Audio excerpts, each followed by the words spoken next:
Everything was calculated, everything was safe, everything was planned, everything was secure. I never took any risk. Even though inside myself I want to do more, I never took the risk. And then I'm thinking, wow, if I do this, I may lose everything. But if I don't do this, then I think that was the biggest trigger in my head is what do I fear most? Losing everything or getting into retirement and regret that I never did something that I wanted to in my life. Is it worth the risk to live your dream by stepping into the unknown where both threat and promise reside? Or is it better to play it safe and remain within the familiar, but never fulfill a potential dream? How much risk are you willing to take to live out your dream?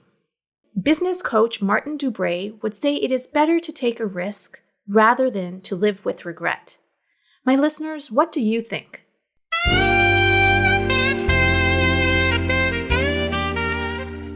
Welcome to episode 7 of the X Perspective podcast. I'm your host, Raj.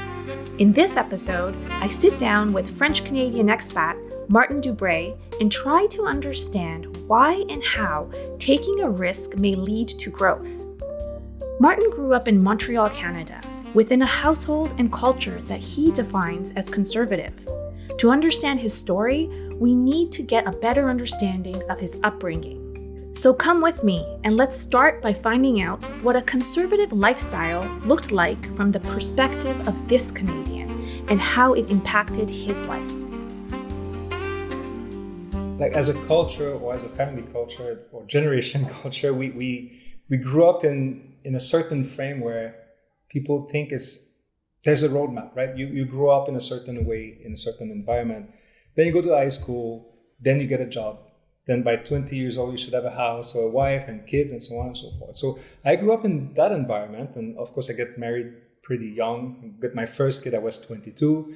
And I kind of followed the path until then and was very, very conservative. I had a traditional job in an environment, well paid, my first house at 19 years old. Got my first kid at 22, and life went on and very, very conservative, planning every single step of the way.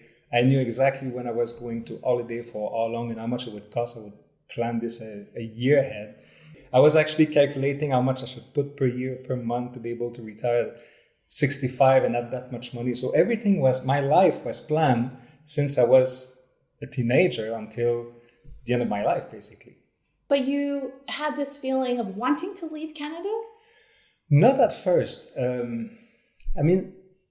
But if I reflect back of my life, I always knew, even at a young age, I was meant for something else, right? If I take the example of going to school, I'm the only one in my family, including my sisters, including my parents, my cousins, even my sister kids, never been to college. And I'm the only one in the family who did. And back then, I was 13 years old when I started my first job. And I was driving a bicycle in the snow to deliver beer to customers in a harsh condition of Canada, just to make a bit of money so I can pay for my education. Because my parents didn't agree with it. They just think you go to high school, you finish your 11th grade, and then you get a job and your life is set. So your parents were not expecting you to go to college or university. Not at all. But you felt that you were meant to do more. Yeah, exactly. So at the age of 13, you started to save money to do this. Yeah, exactly. That's incredible. Yeah. So when did you start feeling like you wanted to leave Canada? I was never planning to. That's funny. The funny story is, although I had my plan set up, my roadmap, and I got married and got 2 kids and got a job, during that time or over the years, I felt something inside that I need to do something. But I had all this social and family pressure that no, this is not meant for you. It's for somebody else, right?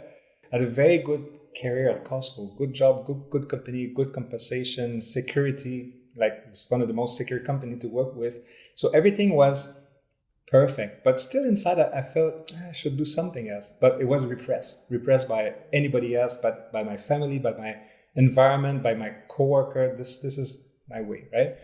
And then what happened in 2010? So here's what happened.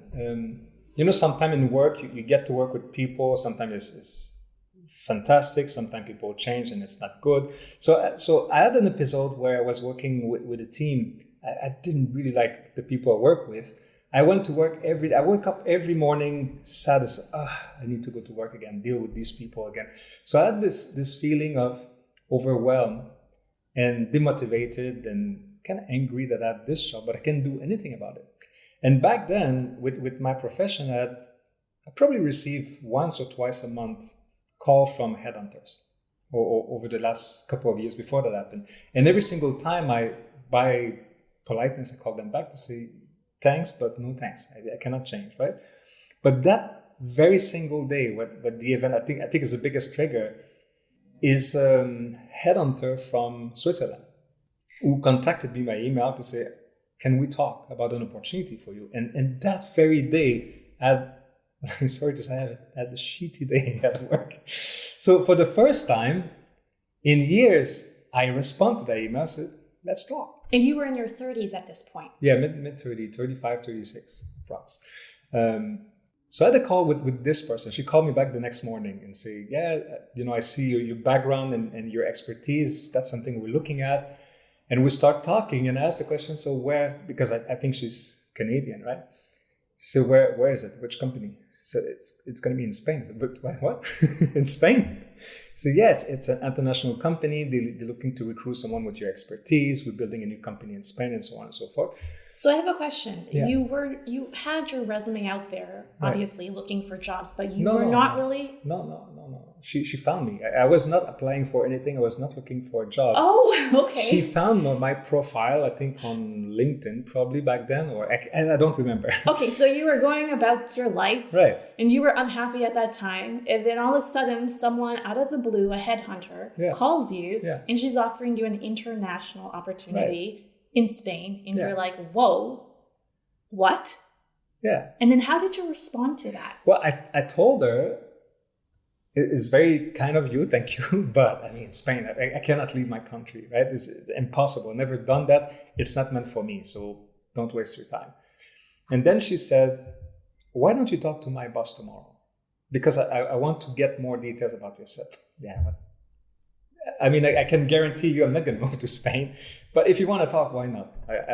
I'll entertain you. And then the boss called me, the owner of the agency, recruiting agency. And then she started talking to me about the opportunities and things. And again, that week I had a very bad week. It made me think, and it kind of pull inside myself the desire I have to do for something else. And I'm start listening. But the more I listen, the more it looks unreal. It's like, international job. You're kidding me, right? I have a wife, I have 2 kids, I have stability. I'm not going to do it. But she keep calling me. She keep calling me and discussing and bringing more arguments. She really want to get me. So I said, fine, let's go to the process. I want to talk. She said, this company really want to talk to you. I said, well, why not? What do I have to lose? Really nothing. So you were open. I was open to discuss, but I was 90% sure that it's not going to lead to anyone. But because I know she get paid when customer talk to them. So I said, I'll do that. But at that time, you also wanted to get out of your comfort zone, right? You were looking to do something different. Well, I've been looking inside myself to do something different for years since I'm young. But I'd never allowed myself to do because of everything I explained. Like it was suppressed, right? But that woke up something in me and said, let's talk. They said, look, we are recruiting across America. We're going to be in, I think it was in New York or something, next month. And I want to make a trip to Ottawa and go and meet you. I said, really? So finally they come to Ottawa. They rent an hotel and invite me in. Then we had an interview, like a real one. Before the interview finished, the headhunter emailed me back and said, this guy want to make you an offer now. And then what started running through your mind? I was like, shit, that was going fast. I'm not ready. I didn't even talk to my wife yet. But now they woke up the bear in me, right? Mm-hmm. So they woke up the Martin's tiger, and now I was hungry to know more. So I kept talking, and then of course start discussion with my wife and the kids. And at first it was that, forget, are you crazy? And then start entertaining, why not? what worse could happen? And I was talking my wife into it and my kids. And we talked for about 9 months. Oh, wow. You were telling me previous to this recording that you had to have a lot of internal talks. Oh, yeah, for sure. What was all that about? Well, it was all about the risk and the courage, right? So I never met people in real life that do risk or leave everything behind. I mean, you read the stories in the book or you see that on TV. That's a TV, right? It's not happening in real life. And I couldn't even picture myself leaving my security because I grew up with that roadmap and security, and I get a job and you retire at 65 and that's what matters. And then I'm thinking, wow, if I do this, I may lose everything. Mm-hmm. But if I don't do this, and that I think that was the biggest trigger in my head is what do I fear most? Losing everything or getting into retirement and regret that I never did something that I wanted to do in my life? And I think that was the trigger that makes me make that decision is I would rather do something and fail than never do anything and regret. Mm-hmm. Right? So there was this fear. Yeah, for sure. The fear was pushing you. For sure, because I never took risk. Right? Mm-hmm. From the time I was young until I was that age, 36, everything was calculated, everything was safe, everything was planned, everything was secure. I never took any risk. Even though inside myself I want to do more, I never took the risk. So it wasn't I was not 20 years old anymore. I had a house, I had a family to take care of, I had a wife, I have a stable job, I have friends, I have everything. Like if I was 20 and make the risk, what do you lose? Not much, right? Right. But when you're 36 with established families and everything planned out, kind of scary. It is. You're rooted, right? You have a life set up. Yeah. So I want to really talk about how it is important to surround yourself with people who are supportive of you, of your dreams, in order to build your courage. Right. Did you have the support system? Not at all. Not at all. And that's something I realized after the fact. Is one of the reasons I never made a move is people didn't believe that you should make a move or take any risk, right? From my young age to my families, to my surrounding, to my friends, to my wife is, no, you need to plan, you need to be safe, you need to calculate. And even when I start talking about this, as a family, my wife didn't agree too much. But eventually, I talked to her to it because of the nice positive things, not potential risk, right? So we focus on, instead of focusing of what if I fail, is what if we don't fail? That's nice. What's in it? What's the reward? What's the reward? So and then we kind of balance out, the reward of living in Europe and having a new life and learning this new culture probably outpace or outgrow the potential risk. But you never know, you need to try, right? Martin, some of my listeners might be in a situation right now where they are trying to get outside of their comfort zone. Right. They don't have the support of their family and friends. Right. What would you tell them? When I'll talk about coaching later, but when I coach people, the first thing I tell them is you need to be 100% clear about who you want to become. Because once the destination is clear, the people who support you will come along. You're going to be like a magnet, right? If you stay in your own situation and you fear, then you will attract people who also fear like you. So I think it's like a magnet of like-minded people, right? So if you are in a situation like this, that you have a desire in you and you have no one to support you, be self-confident with yourself. Is it just as important to surround yourself with people who support you, or is it more important to have that confidence within you? Or are they both connected? They are connected. And I would say the first step is to have this in you first. Believe in you first. Believe in what you want to do, and who you want to become. That's Believe the in first yourself. Step. Yeah. If you're lucky, and you might be lucky, people believe in you from the get-go, right? And that's fantastic. But it seldom happens. You will always have distractor, people that don't believe, because you're thinking bigger than they are. And you make them feel like, I'm not. I mean, if this guy succeed, who I am, like I'm gonna feel. I don't want him to succeed because I'm gonna feel lesser. You know what I mean? So you have people in your life right now, and even today, even after all of this, I still have people in my surrounding that would, if I let them, would bring me down. Right?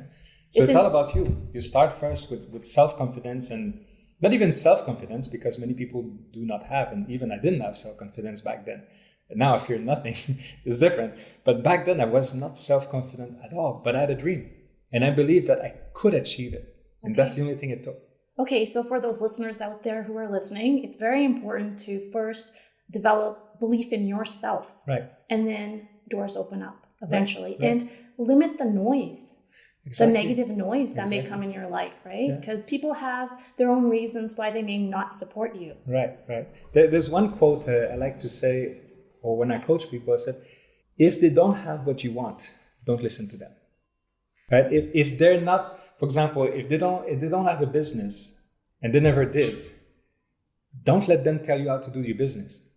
If they never traveled before, they never did something special, don't let them tell you what to do or not to do. It's interesting you bring that up because I came to that realization most recently. Yeah. I was thinking about it. It's like if you are trying to, let's say, work out and you're trying to achieve a certain goal, you're not going to go to the person who is unhealthy to ask them, how do I become fit? You look at those people who are actually doing it. Yeah, exactly. And then you get inspired by them, and that makes just so much sense. Exactly. And it applies to every aspect of your life. life. It applies to every, I mean, in this scenario where you want to achieve something, look up at the people who have achieved this, who have experienced this, and then try to connect with them or understand what they did or how they did it. Don't listen to the noise of people who never did it, will never do it, because they're just going to hold you back. Exactly. That's so well said, Martin.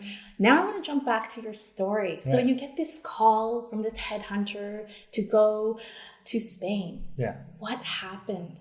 What did you do next? I understand you finally found the courage to go to your boss. What happened there? Yeah, well, the courage go a step further. So here's what happened, right? For 9 months, we talk back and forth and negotiate, and I get everything finally, nailed down. And inside me, I'm sure. So let's do it. So I'm convinced and confident.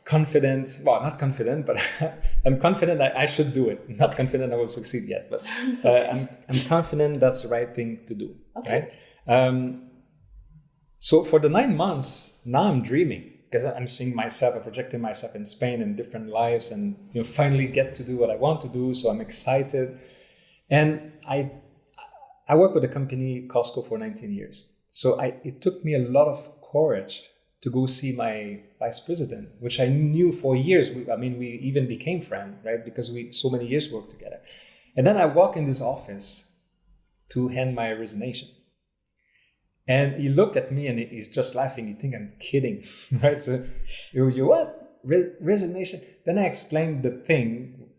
And again, talking about people who suppress you, not intentionally, but you look, why would you even do this? You have a good career, you have a very good salaries, you have, prospect for even more.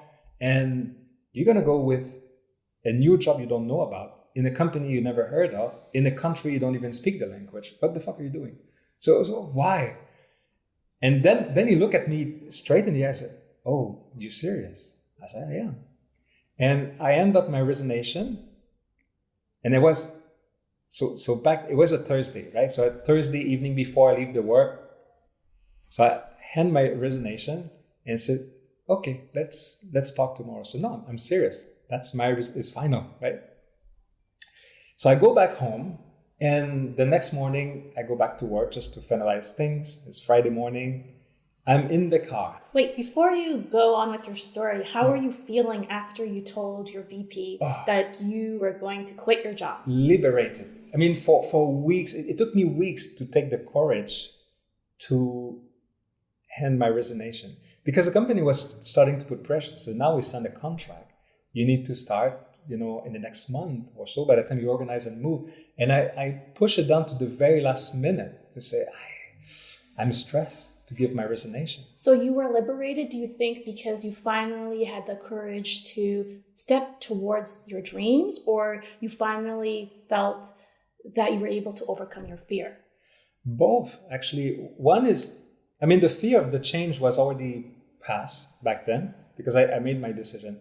But the fear was the reaction of when I resigned. What would people say? And it was not even announced to my friends or coworker or family yet. It was just my VP, which I had a good relationship with. But I've anticipated that day for weeks, and I was just looking forward to it. Why was it important to you what they thought?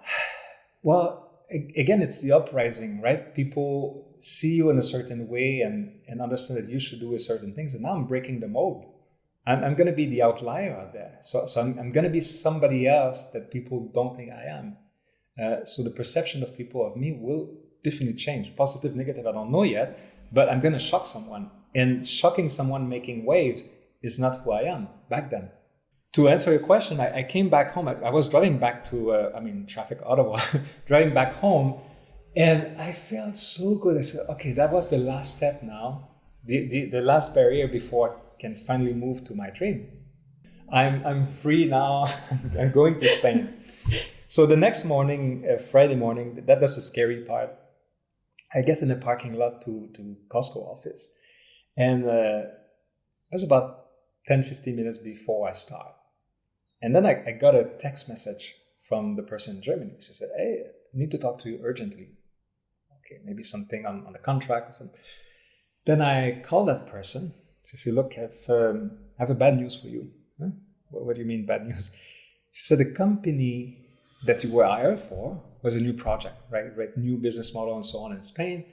And the board of director of the group last night decided to pull the plug on it because they had different direction and so on to discuss it. So this project will not happen. So everyone that we've hired to start, now we have to cancel the contracts. So you got fired. I got fired. The next day.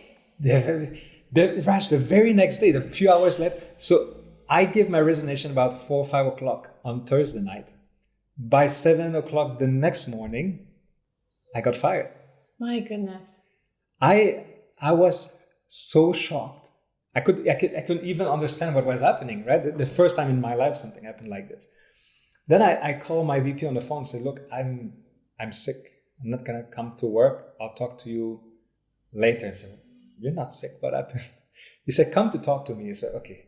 I'm in the parking lot, so let's talk. So I get into his office, closed the door and said, look, here's what happened. I got fired. And you proved him right. I proved him right. But he was a decent man and good enough to say, he didn't say, I told you so. He said, okay, look, I had a feeling this could happen. So I didn't give your resignation to the HR department. We didn't talk. Nothing happened.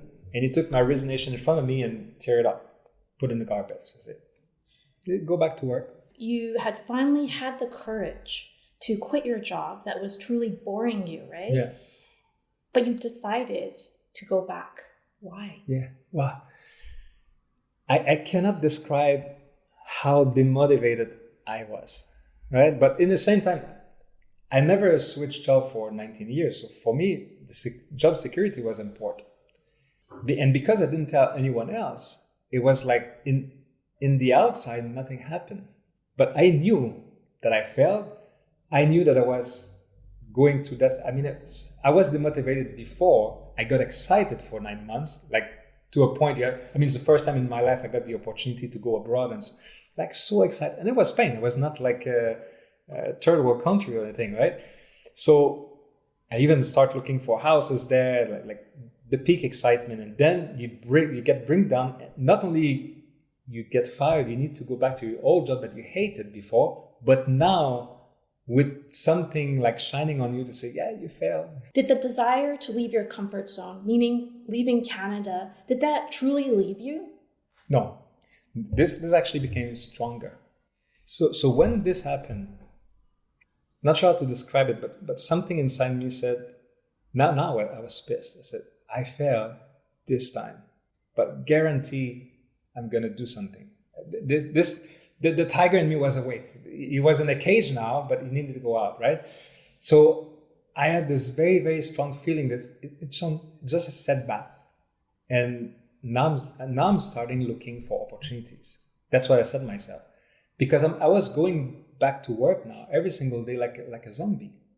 No passion, no motivation, tired every day, and every time that I'm doing my job, I'm thinking I should be there now. I should be doing something else. Now it's a matter of time. It's not even of if, it's a matter of when. So Martin, what happened a couple months down the road? So here's the funny things in my story is about 3 months passed. Then I go back to the routine, go to work. And I was traveling to Seattle. We had an event there for the company.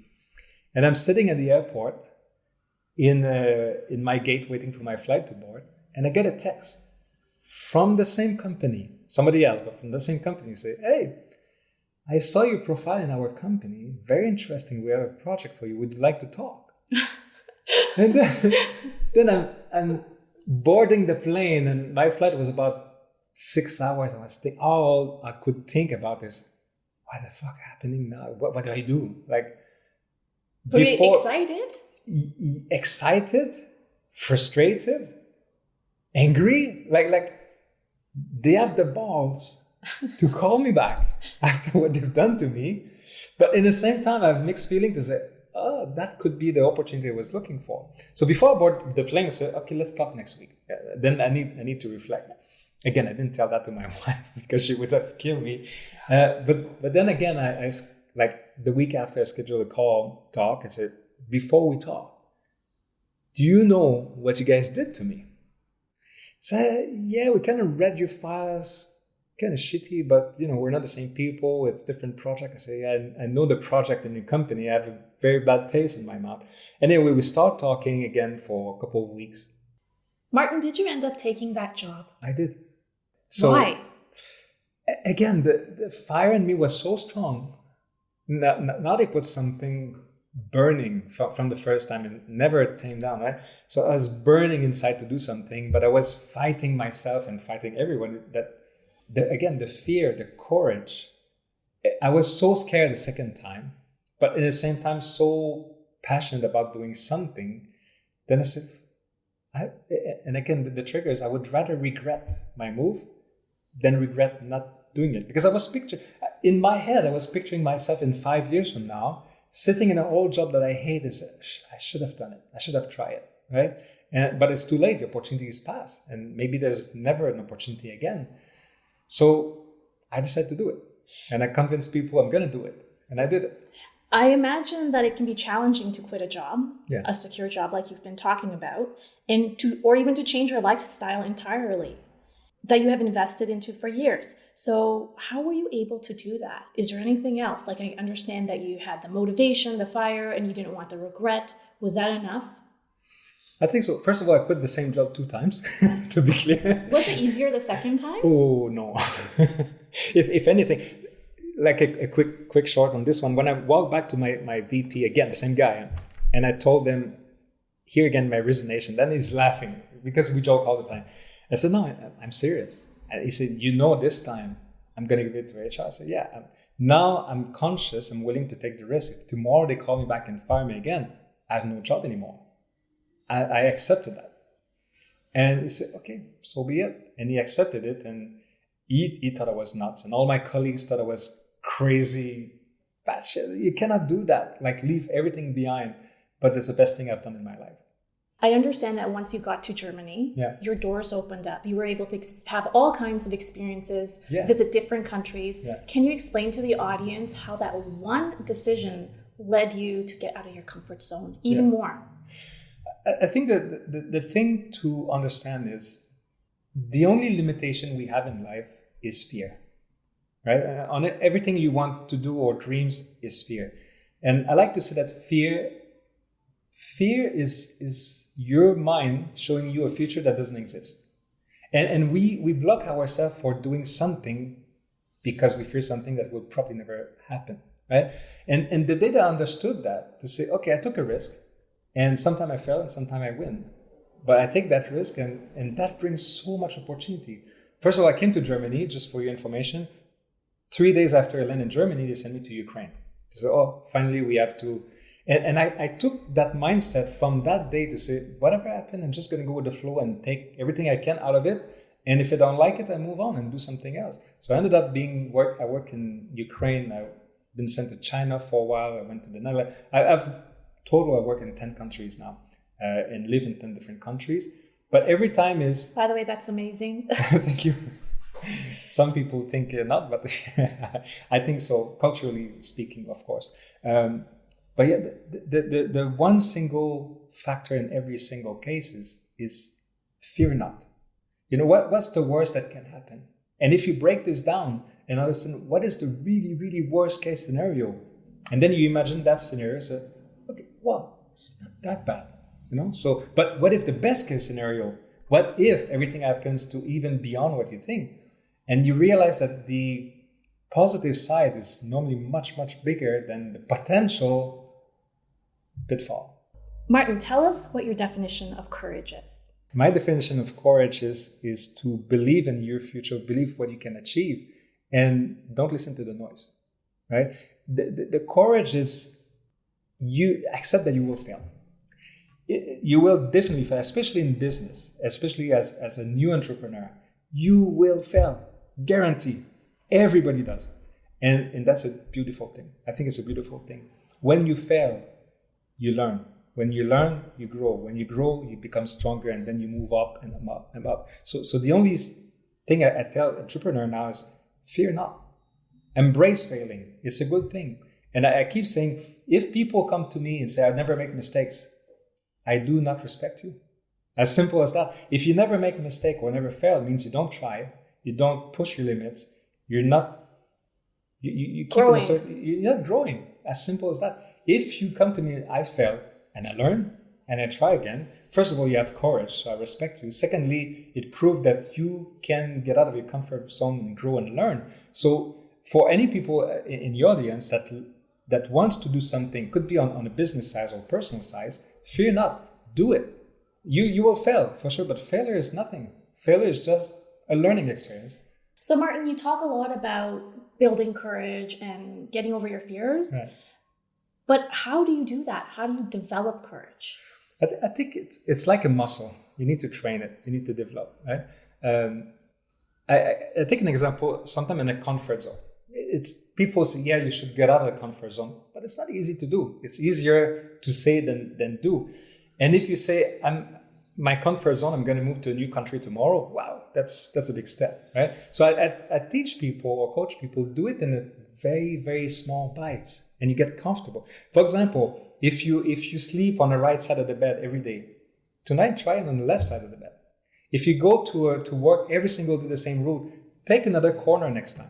Just get used to little change in your life, and most of the time you will realize, oh, I didn't see that shop here. I didn't see that restaurant before because I never took a different path, right? But these are not scary or big move, and every day you do a little change, little variation of what you do, and you realize that, okay, it's a bit uncomfortable to do a different road or talking to a different person, but it actually brings me joy, and it's not scary. And the more you do, the less you're scared, and the bigger things you start taking in consideration, right? So it's like a muscle, you practice. So I wanted to ask you now, you mentioned earlier that I'd rather take a risk and fail than regret it 5 or 10 years from now. Yeah. Well, it's been about 10 years now. Yeah. Do you have any regrets whatsoever about making that decision in 2010 to work abroad? Not at all. Not a single minute. And to be frank, it wasn't easy every time, every day, right? People see when you move abroad, and people see, oh, you're lucky. You go, there's Thailand, there's the beach, and you go in Germany. Yeah, that's the surface. That's what people see, the good thing. But below that, there's a lot of pain and effort. And I give you an example. I've worked about 7 months in Myanmar, in Southeast Asia. You don't speak the language. You cannot read. You cannot communicate. So you cannot read, you cannot understand, and you cannot speak. So you're kind of deaf, blind, and mute at the same time in the country where there's civil war, and you need to figure it out. You need to take a lot of courage and forget the fear, and you just do it. You just do it, and after you've done it, you realize that, oh, it wasn't that bad. So why did you decide to share your story today? Because I want my life story to inspire people, right? And again, it's all about the fear and courage. Just fear not. You can do everything you want in life, as long as you have the courage to take the first step. Martin's story is a great example of how taking a risk can change your life for the better. Today, besides running a successful restaurant in Bangkok, Martin is coaching small business owners and aspiring entrepreneurs to build their businesses with confidence. What is a risk you are not willing to take, but you know deep down you should? Ask yourself, why are you holding back? And the most important question of all, later in life, will you regret not having the courage to take that risk? To take a risk or to bet on yourself takes courage. I have no doubts about that. Martin told me taking the first step is always the hardest. I agree with him, as I have seen this play out in my own life. My listeners, do you agree with Martin too? As you ponder these questions, I want to thank you for your attention and time. Also, my listeners, if you are interested in reaching out to Martin for any business advice, you can find his contact information in the show notes. Before I sign off, I do want to say, if you enjoy the X Perspective podcast, please share the episodes online so others too can listen to these incredible stories. Thanks again for listening, and see you in episode 8.